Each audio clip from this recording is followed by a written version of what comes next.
நான் சுத்தி வளைச்சு பேச விரும்பல, நேரடியா மேட்டருக்கு வரேன். இந்த வருஷம் இளம்பள்ளி ரகம் ஓட்டுற தறிக்காரங்கிட்ட யாருமே போனஸுக்கு வராதிங்க.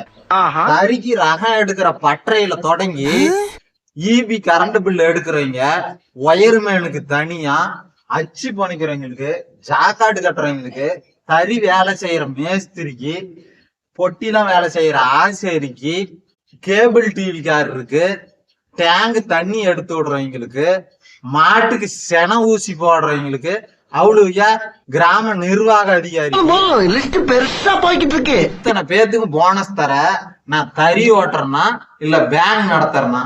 இந்த வாங்கின 2000 ரூபாய் உங்களுக்கு எல்லாம் போனஸா கொடுத்துட்டு நான் என்ன தீபாவளிக்கு போறதா? அதனால யாரும் போனஸ்க்கு வராதிங்க. மனசார 2 விஷயம் சொல்லிக்கிறேன்.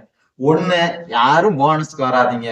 இன்னொன்னு, எல்லாருக்கும் ஹாப்பி தீபாவளி.